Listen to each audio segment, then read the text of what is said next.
ሰላም እንዴት ናችሁ? ውድ በአገር ውስጥና በውጭ የምትገኙ የዘመን ስፖርት ተከታታይ ቤተሰቦች እንዴት ናችሁ? ያላችሁበት የከበረ ሰላምታችን ወደ እናንተ እንዲደርስ ምኞታችን ወደ እናንተ ልናደርስ እንወዳለን። ዘመን ስፖርት ተመልሶ መጥቷል። ዛሬም እንግዲህ ትናንትና ጀምሮ ማምሻውን ጀምሮ የሰማናቸውን አዳዲስ ስፖርታዊ ጉዳዮችን ወደ እናንተ ልናደርስን የመጣ ነው። በተለይም በእንግሊዝ ፕሪሚየር ሊግ ካሉ ታላላቅ ከሚባሉ ክለቦች የሰማናቸውን የዝውውር ጉዳዮችን ነው ልነግራቸው የመጣ ነው። እንዲሁም አዳዲስ ስፖርታዊ ጉዳዮችንም ታደምጣላችሁ። ውድ አድማጮች እንድትከታተሉን እንጋብዛለን። የመጀመሪያው ጉዳይ የሚሆነው የአርሰናል ጉዳይ ነው። እንግዲህ ትናንትና ማምሻውን በወጡ መረጃዎች መሰረት አርሰናል ሌላኛውን ዴክላን ራይስን ኢላማ አድርጓል የሚሉ መረጃዎች ይወጡ ይገኛሉ። እስካሁን ድረስ በአርሰናል ቤት ለምርጥ ተጫዋችነት የሚወዳደሩ ጥቂት ኮከቦች አሉ፣ ሁላችንም እናውቃለን። እናም ከነዛ ኮከቦች ዴክላን ራይስ አንዱ መሆኑ ምንም ጥርጥር የለውም።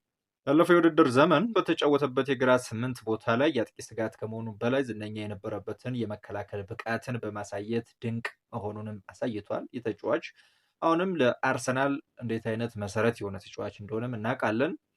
እናም አሁን ታዲያ ትናንትና ምሽት በወጣው መረጃ መሰረት ይህ እንግሊዛዊ በሁሉም የጨዋታ ደረጃ ይበልጥ እየበለጸገና እየጎመራ ባለበት በዚህ ወቅት ማለት ነው አርሰናል አይኑን ወደ ሌላ የእሱ መሰሉን ተጫዋች ፍለጋ እያማተረ ይገኛል። ይህ ሌላኛው የራይስ ተተኪ ተብሎ ጣት የተጠቆመበት ተጫዋች በሂደት ላይ ያለ ዓለም አቀፍ ኮከብ አዳም ዋርተን ነው። ውድ አድማጮች በቅርቡ ከስፔን የወጣ ዘገባ እንዳለው ከሆነ መድፈኞቹ የክሪስታል ፓላስን ኮከብ አዳም ዋርተንን ለማስፈረም ከሚፈልጉ በርካታ ክለቦች አንዱና ዋነኛው ነው ሲል ተዘግቧል።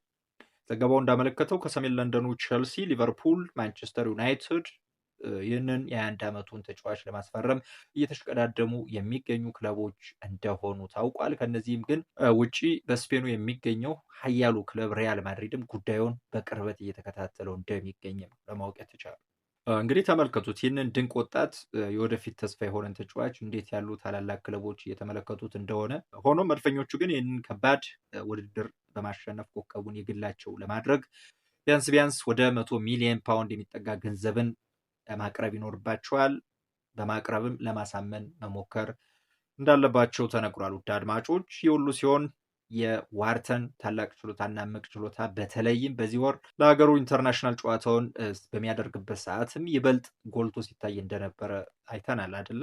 ለምን አዳም ዋርተን አርሴናል በሌላ የራይስ ገጽታ ይመለከተዋል የሚለውን መመልከት ከቻልን ውድ አድማጮች ይህ ተጫዋች በአንድ ተንታኝ ቀደም ባሉት ቀናት ተገልጾ ነበረ እና ይህ ተንታኝ ምን ብሎ ገልጾታል? የፕሪሚየር ሊጉ ምርጡ ከ21 ዓመት በታች ተጫዋች ነው ሲል ነው የገለጸው። በእድሜው ገና ነው። ስለሆነም ምርጥ ጉልበቱን ለአርሰናል ይሰጣል። ረዘም ያለ ጊዜ ማገልገል ይችላል። ከዛ ውጭ ማይክል አርቴታም ተጫዋቹን በሚፈልግበት ቅርጽ መገንባት ይችላል።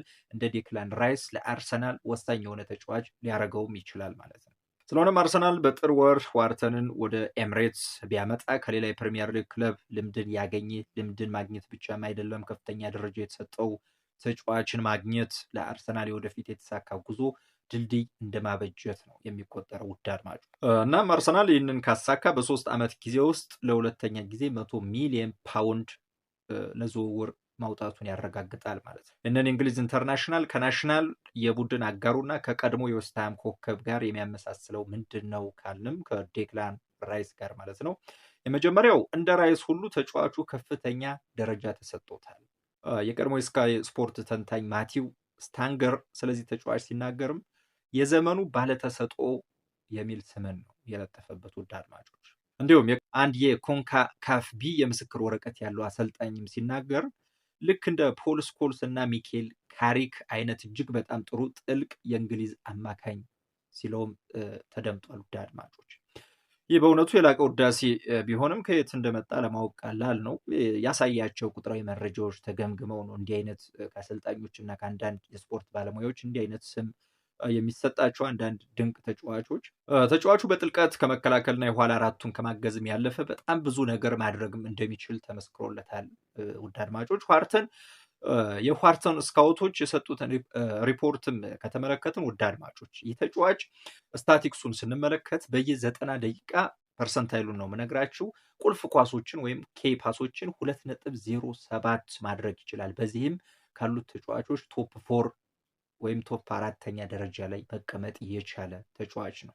እንዲሁም ስሩ ቦልስ ስንመለከት 0.58 ኳሶችን ስሩ ቦል ማድረግ ይችላል። በዚህም ቶፕ 5 ተጫዋቾች ጋር መቀመጥ የቻለ ተጫዋች ነው። ውድ አድማጮች ኤክስፔክትድ አሲስትም ማድረግ የሚችለው 0.22% ማድረግ ይችላል። ይህንን የምነግራችሁ በየ90 ደቂቃዎቹ የሚያደርጋቸውን ቁጥራዊ መረጃዎቹ ነው ውድ አድማጮች።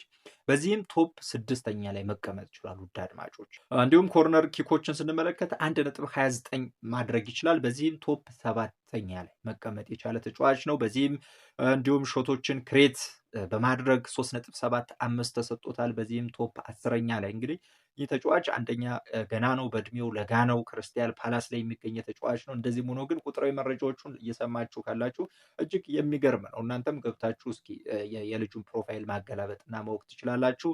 ከዛ ውጭ ፔናልቲ ኤሪያዎች ውስጥ ክሮስ የሚያደርጋቸው ኳሶች ውድ አድማጮች 0.26 ቁጥር ነው የተሰጠው። በዚህም ቶፕ 13ኛ የተቀመጠው። እንዲሁም ጎል ክሬቲንግ አክሽንስ ወይም የጎል እድሎችን መፍጠር ላይም 0.39 ተሰጥቶታል። ቶፕ 17ኛ ላይ ነው መቀመጥ የቻለው። እንዲሁም ክሮሶች 2.78 ተሰጥቶታል። ቶፕ 18ኛ መቀመጥ ችሏል። ውድ አድማጮች ቀላል ቁጥር እንዳይመስላችሁ። ይህንን ቁጥር አንዳንድ ጥሩ የሚባሉ ተጫዋቾችም ማሳካት የማይችሉትን ቁጥር ያሳካው ተጫዋች። በተጨማሪም ባለፈው የውድድር ዓመት ንስሮቹ የኤፍኤ ዋንጫን ሲያሸንፉ እናስታውሳለን። ወሳኝ ሚናን መጫወት የቻለ ተጫዋች ነበረ። በታሪካቸው የመጀመሪያው ትልቅ ክብርንም ነበረ ያጎናጸፋቸው። ተጫዋቹ ግን ገና በስራው መጀመሪያ ላይ ያለ ተጫዋች ነው። ዋርተን ሁሉም ለሚመለከተው ገና በመስራት ላይ ያለ ኮከብ ነው የሚመስለው። እናም እንደ አርቴታ ባለው ሰው ስር ደግሞ ሲቀመጥና መሰልጠን ሲጀምር ወደ ሌላ የዴክላን ራይስ አይነት ጭራቅነት ሊያድግም ይችላል የሚሉ መረጃዎች እየተሰጡ ነው የሚገኙት ውድ አድማጮች። ከዚህም ውጭ እንግዲህ በአርሰናል ቤት ሌላው ጉዳይ አርሰናል አሁን ላይ ለገብርኤል ጀሰስ የዝውውር ጥያቄ በሩን ክፍት እንዳደረገም በትላንት ምሽቱ መረጃዎች እየወጡ እንደነበረ ለማወቅ ተችሏል። ከስፔን በወጣ ዘገባ መሰረት አርሰናል በጥር የዝውውር መስኮት ላይ ለጀሰስ ፈላጊዎች በራችን ክፍት ነው ማለታቸው ታውቋል። ምክንያቱም ተጫዋቹን ማሰናበትና በቡድን ውስጥም አላስፈላጊ ቦታዎችን ማስለቀቅ አለበት አርሰናል። ስለሆነም ብራዚላዊው አሁን ላይ የአርቴታ እቅድ አካልም አይደለም። ምክንያቱም ገብርኤል ጀሱስ በሚጫወትበት ቦታ ላይ እጅግ የበዙ ተጫዋቾች አሉ። ሚካኤል ሜሪኖ በ10ኛ 9 ቁጥር እንመለከተዋለን። ዋናው በዚህ ክረምት የመጣው ሌላኛው ጭራቅ ቪክተር ዮከሬሽ አለ፣ ካይ ሃቨርትዝ አለ። እንዲሁም ሊያንድሮ ትሮሳርድን በ10ኛ 9 ቁጥር ሲጫወት እንመለከተዋለን። አርሰናል ዘንድሮ እጅግ ስኳድ ዴብዙ የሰፋ ነው። ስለሆነም ይህንን ተጫዋች በትክክልም አርሰናል ማሰናበቱ ትክክለኛ ውሳኔ ነው ብዬ ነው ማስበው። ምናልባት ሌላ አይነት ምልከታ ካላችሁ በኮሜንት ሴክሽን ቦክስ ላይ ልታካፍሉ ትችላላችሁ። ውድ አድማጮች ጋብርኤል ጀሱስ በአርሰናል ቤት እንዳያንሰራራ ካደረገበት ዋናው ጉዳይ የማያቋርጥ ጉዳት ነው ያስተናገደው። ይህ የ28 ዓመቱ ተጫዋች በእውነቱ በኤምሬትስ ወድቋል ማለት ይቻላል። እናም አሁን ላይ ወደ ፓልሜራስ ሊመለስ ይችላል እየተባለም ይገኛል። ውድ አድማጮች የብራዚሉ ክለብ ፓልሜራስ በውሰት ሊወስደው ይችላል፣ ሊገዛ በሚችል ውል ማለት ነው። በዚህ የጥር የዝውውር መስኮት ላይ ፈቃደኛም ሆኗል። መረጃዎች እየጠቆሙ እንደሚገኙት ፓልሜራስ ይህንን ተጫዋች ለመውሰድ ፈቃደኛ ሆኗል። በውሰት ውል ነው የሚወስደው፣ ነገር ግን ውሉ ሊገዛ በሚችል አማራጭ በዚህ ጉዳይ ላይ ተስማምተዋል የሚሉ መረጃዎችን ሰምተናል። ከዛም ውጭ ይህ የብራዚል ኢንተርናሽናል ከዚህ ቀደም ከአርቴታ ከፍተኛ አድናቆትን ማግኘቱ የሚታወስ ነው። አርቴታ ይወደዋል። በነገራችን ላይ ይህንን ተጫዋች በሴፕቴምበር 2023 ላይ ስለ ገብርኤል ጀሱስ ካወራቸው ጉዳዮች ላይም ከተመለከትን እሱ እጅግ በጣም ጥሩ ተጫዋች ነው፣ ለእኛ በጣም አስፈላጊ ተጫዋች ነው። ባለፈው የውድድር ዘመን ዓላማችንን እንዴት እንደለወጠው ተመልክታችኋል። ሁላችሁም ያንን ማየት ትችላላችሁም ብሎ ነበረ። ነገር ግን ያው ከምንም በላይ ተጫዋቹ ከአርሰናል ጋር ብዙ ስኬቶችን ማሳካት እንዳይችል ጉዳቱ ነው መከራ የሆነበት። የጉዳቱን ቁጥሮችም ከተመለከትን ውድ አድማጮች ይህ ተጫዋች በ2022/23 የውድድር ዘመን 17 ጨዋታዎች አልፈውታል። በሁሉም ውድድሮች 17 ጨዋታዎችን ማድረግ አልቻለም። እንዲሁም በቀጣዩ ዓመት በ2023/24 የውድድር ዓመትም እንደዚሁ ሌላ 17 ጨዋታዎች አልፈውታል። ከዛ ጀምሮ አሁን 2024/25ም ጨምሮ ስናይ እንግዲህ ወደ 56 ጨዋታዎች አልፈውታል። ይህንን የውድድር ዓመትም እየተጫወተ አይደለም። እጅግ የበዛ ቁጥር ነው። ነገር ግን የተጫዋች እጅግ ከፍተኛ የሚባል ደሞዝ ነው በአርሰናል ቤት እየተከፈለው የሚገኘው በአመት 13.7 ሚሊዮን ፓውንድ የሚከፈለው የአጥቂ ከረዥም ጊዜ ቆይታ በኋላ ወደ ልምምድ መመለሱ አሁን ላይ ለአርቴታ ማበረታቻ ሊሆን ይችላል። በእርግጥ ይህም አሰልጣኙ በዚህ ውድድር ዘመን አንዳንድ ጊዜ አማራጮችን ሊሰጠው ይችላል። ምክንያቱም ደግሞ ዮከሬሽ እና ሃቨርስም አሁን ላይ ጉዳት ላይ ናቸው። አሁን ላይ ያገግመዋል ቢባልም ነገር ግን ደግሞ ሲጫወቱ አልተመለከትናቸውም አይደለም። እናም ተጫዋች በአርሰናል ቢቆይ አርሰናል አሁን ላይ ሁሉም ውድድሮች ላይ የሚሳተፍ ክለብ ነው። እጅግ የበዙ ጨዋታዎችን ነው የሚያደርገው። አርሰናል በቀጣይ ጨዋታ ጀምሮ በአንድ ወር ውስጥ ከ10 በላይ ጨዋታዎችን 11 ጨዋታዎችን ያደርጋል። ስለሆነም የጋቢ መኖር ጥቅም ይኖረዋል ተብሎ ይታሰባል። ነገር ግን ደግሞ በጥር ወር የመልቀቅ ግዴታ ቢኖርበትም አሁን ላይ አርሰናል ካለው ስኳድ ዴፕዝ አንጻር የዓለም ፍጻሜ አይሆንበትም ለአርሰናል ውድ አድማጮች። ከዛ ውጭ እስኪ ወደ ማንቸስተር ዩናይትድ ቤት እንመለስና ማንቸስተር ዩናይትድ እንግዲህ በዚህ በጥር የዝውውር መስኮት እና በተለይም በሚቀጥለው ክረምት ላይ የዝውውር መስኮቶች ላይ ማለት ነው ለተጫዋቾች ዝውውር ራሱን ክፍት አድርጎ እየጠበቀ የሚገኝ ክለብ እንደሆነ እንግዲህ ትናንትና ምሽቱን የወጡ መረጃዎች ጠቁመዋል። ማንቸስተር ዩናይትዶች በተለይም የመሀል ክፍላቸውን ለማጠናከር አቅደዋል። ታዲያ ከዚህ ውድድር ዓመት በኋላ ውላቸው የሚጠናቀቅና በአውሮፓ ካሉ ምርጥ ሊጎች ላይ እየተጫወቱ ከሚገኙ ከ11 ያላነሱ የመሃል ቦታ ተጫዋቾች አሉ። ስለሆነም ከነዛ ተጫዋቾች መካከል አንዱ በቀጣይ በቀይ ሰይጣናቱ ቤት መግባት ይችላል ተብሎ ይጠበቃል። ዩናይትዶች ቢያንስ 1 ወይ 2 ተጨማሪ ተጫዋቾችን ይፈልጋሉ። ሩበን አሞሪም የመጀመሪያ የቡድኑ እቅድ የሚያደርገው አካላዊና የአትሌቲክስ ጥንካሬ ያለውን ተጫዋች ነው የሚፈልገው። ቅድሚያ የሚያደርገው የፕሪሚየር ሊግ ልምድ ያላቸውን ተጫዋቾች እንደሚሆን ምንም ጥርጥር የለውም። በመረጃውም የተመላከተው ነገር ይህ ነው። ዩናይትዶች አሁን ላይ በቤታቸው ደካማ ክፍል የሚባለው የመሃል ክፍላቸው ነው። በመሃል ክፍላቸው ላይ 4 አማካዮች ብቻ ነው ያላቸው። በሁሉም ላይም ጥርጣሬ ያላቸው ውድ አድማጮች። ካዝሜሮ በውድድር ዓመቱ መጨረሻ ኮንትራቱ ሲያልቅ ሊለቅ የሚችል ተጫዋች ነው። በብሩኖ ፈርናንዴሽ ላይ ጠንካራ የዝውውር ፍላጎቶች አሉ።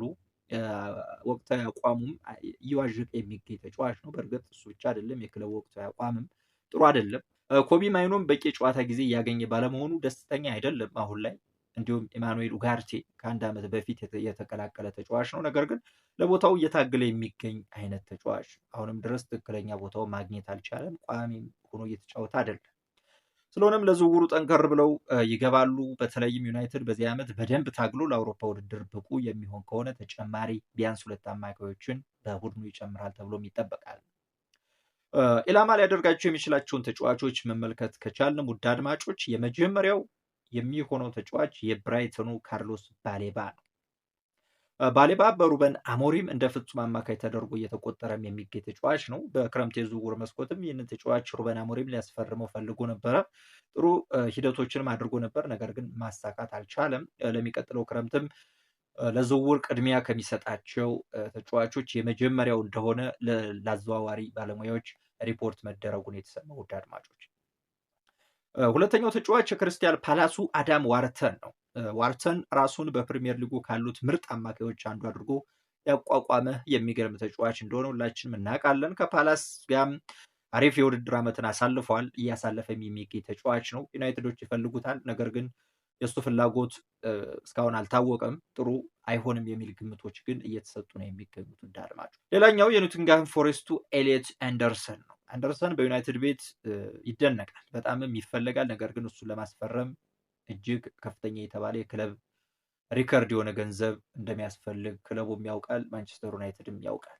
እንግዲህ ጥሩ ገንዘብ ማቅረብ የሚችል ከሆነ ይህን ተጫዋች ማንቸስተር ዩናይትድ የግሉ ሊያደርግ የሚችልበት አጋጣሚዎች ሊኖሩ ይችላሉ። ሌላኛው አራተኛው ተጫዋች የሆር ያርሞሉክ ነው። ያርሞሉክ በብሬንትፎርድ አንዳንድ ተከታታይ እንቅስቃሴዎችን ካደረገ በኋላ በሚያስገርም ሁኔታ ወደ ኦልድ ትራፎርድ ተዘዋውሯል። አምስተኛ የኤቨርተኑ ጄምስ ጋርነር ነው። ጋርነር በውድድር ዓመቱ መጨረሻ ኮንትራቱ ያበቃል በኤቨርተን ቤት ማለት ነው። እናም ብልህ ፈራሚ ሊሆን ይችላል ተብሎ ይጠበቃል።